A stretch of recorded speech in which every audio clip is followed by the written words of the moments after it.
Greetings, everybody. Dave DeWalt here. I'm the founder and CEO of NightDragon. We're coming to you live from Black Hat in Las Vegas, the annual Cyber Security event. This year has been amazing here in Las Vegas. It's a packed event, so many vendors, so much excitement, so many topics and issues that are happening to you in the world. It's just amazing. I have some incredible guests today as well on our NightVision series. For those of you who haven't been on this or seen this before, we're trying to do a State of Cyber event. We did it at the beginning of the year here at the start of 2023, and this is kind of like the halftime event. So we can take a look at what's changed from beginning of the year to now. And in the world of cyber and now AI, a lot has changed. Today I have an amazing guest coming to us live from Canada, and he is the head of the Canadian Cyber Center. His name's Sami Khoury. This gentleman is one of the most amazing experts in cyber, and I'm so thankful, Sami, for you to join us. Can you say hello? Hi, David. It's really nice to be with you, and thanks for this opportunity to spend the next 15, 20 minutes talking about cyber. I wish I was sitting next to you, but unfortunately, I'll take this opportunity from Canada, and maybe next year I'll be sitting next to you. Sami, where are you calling in from? Are you Ottawa or Toronto? Where are you today? Ottawa. You're in Ottawa. Yes. I thought so. Thank you for joining us. Really appreciate it. Will you tell everybody your role for a minute and what you do? I know US and Canada are incredible allies. Just give a little bit of your responsibility for everybody on the call. Great. So I'm the head of the Canadian Centre for Cyber Security. That's the organization within the communication security establishment, part of the federal government. And we provide cybersecurity. Primarily, it started with cybersecurity for the government. And then in 2018, our mandate was expanded to offer cybersecurity for Canada. So we defend the government, and we have amazing capabilities that we developed in-house. But also now we reach out to critical infrastructure, small, medium business, and support them in their cybersecurity evolution. We care about building resilience. And obviously, the partnership with the US government, with NSA, with CISA is super important to us because of the jointness of the two countries, but also with US tech sector, it's a primary contributor to cybersecurity. So being on this call is very important too. Thank you, Sami, and we'll be talking to Jen Easterly next as well, and I know you two are close, so thank you for joining. Talk a little bit, if you would, one of the major inertias that we're really proud of here in the US, and I know you're doing as well, is public-private partnership, and you just alluded to that a little bit with kind of your mandate for helping to protect and create resiliency to critical infrastructure in Canada as well. Talk about the public-private partnership part and how's that evolved for you as you work with not just Canadian companies, but global companies. Yeah, I'll be the first to admit we cannot do cybersecurity alone. We need all the partnerships we can get. I mean, it's a bit of a cliche to say cybersecurity is a team sport, but it is truly a team sport. And we need friends everywhere in order to make a dent in the cybersecurity challenges that we face.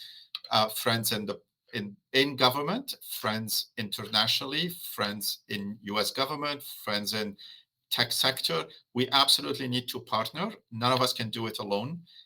So for us, the partnership agenda is super important.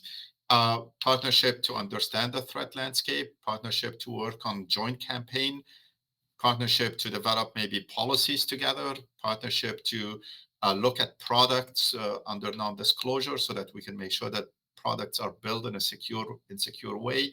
But that is truly the nature of cybersecurity, and we have deep-rooted partnerships with the US, and now we are and UK and some of our other Five Eyes countries, partners. But now we need to develop those partnerships broader than just those five, with other European and other countries too.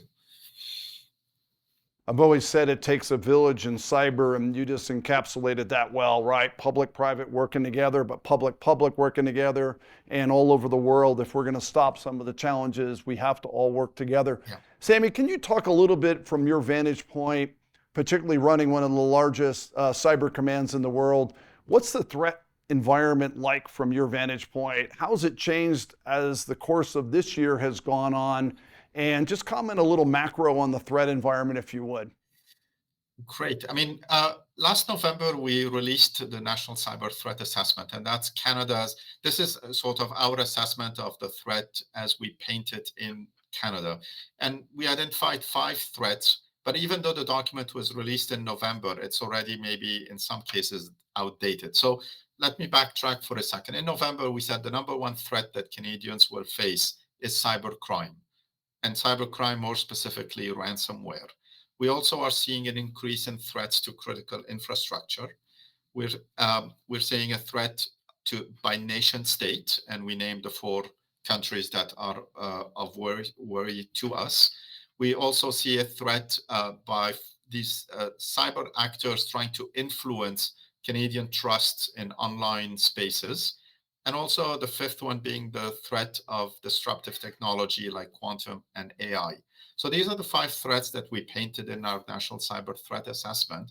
2 that have kind of moved to the surface is the threat of AI and also the threat to critical infrastructure. So both of them, since the document came out, we are seeing a ramp up in the sort of what they are exposing in Canada. Obviously, ChatGPT, we can talk about it for hours, but ChatGPT, a large language model, are causing a disruption in sort of the threat landscape because they lower the bar of entry for cyber threat actors. And also we're seeing cyber threat actors being bolder in threats against critical infrastructure, and for us, definitely in the energy space. Yep. Sami, I really, here at the Black Hat Conference, AI has taken center stage, as you can imagine. All of this talk, both on the offensive side with prompt attacks and jailbreaking and data poisoning and data exfiltration and obfuscation in the models themselves, privacy, compliance, a lot of meaty topics that we're seeing here. But then we're also seeing some really incredible defensive technologies as well that are using large language models and using ChatGPT, now 4 and hopefully 5 soon as well. What are you seeing from the AI side? What threat area are you most concerned with as you kind of see it from your lens across that life cycle of everything from development through production? AI isn't new. I've been at CSC now 30 years, and I remember starting to dabble in AI in 1992 to classify information and things like that. But it just took a major step forward over the years. And in November of last year, when ChatGPT 3.5 was released, kind of almost an inflection point, it lowered the barrier to entry for cyber threat actors. We're seeing there's been some open source reporting about malicious actors kind of exploring these engines, those large language model for malware development, for social engineering, for disinformation, for phishing. There's been some reporting of that already. We are seeing sort of state-aligned cyber actors are using those generative AI models to create deep fakes, to amplify disinformation campaigns that are related to nation state strategic and geopolitical goals. So that misinformation space is fairly, it's getting a lot of attention using those capabilities. We are seeing some development of code, although it's not of malware code, although it's not as mature yet as maybe a humanly written piece of malware.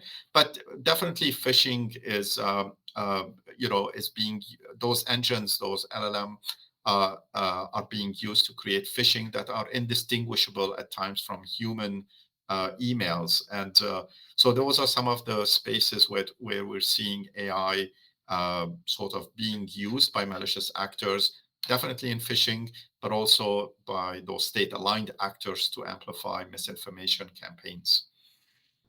Love it, Sami, and thank you. Last question for you, and I just want to say thank you for your service and all this commentary as well and insights. As we look at the future and we start to kind of roll this clock forward a little bit, I know the Canadian market's been very innovative as well in building cyber companies. You mentioned public-private partnerships as well. What do you see from your lens and just what's needed to really create more innovation faster? And how can we, as venture capitalists and partners to you and to the government, really help accelerate that? Is there some insights from your vantage point there? There's amazing Canadian companies. I'm very proud of the innovation, whether it's in AI, whether it's in quantum, whether it's in cybersecurity. The Canadian marketplace sometimes is too small. So how do we encourage them? How do we promote their capabilities? How do we pilot? The fact that we are close to the US is a great opportunity also to help them maybe steer on the US side. We're looking to establish here at the Cyber Center a JCDC-like construct. We don't have one yet, but it's in our business plan to say we want to foster that partnership with the private sector, big companies and small companies, so that we could sort of develop products that are back to the CISA joint partnership, secure by design and secure by default also. But definitely venture capitalists have a huge role to play in promoting that innovation and pushing companies to develop product that will be with security and cybersecurity built in. By the way, thank you, Sami, for being good partners with NightDragon. Thank you so much for coming on the NightVision show. Thank you for your service. I know you've got 30 plus years in this market, and we really appreciate all you do for all of us, not just Canada, but for the world as well. Thank you so much for coming, and I hope to see you at Black Hat in Vegas next year live. We'll put you in the chair here. Thank you for coming. Thank you, David, for this opportunity, and I wish you a fun time at Black Hat too. Thank you, Sami. Take care. Bye. Bye.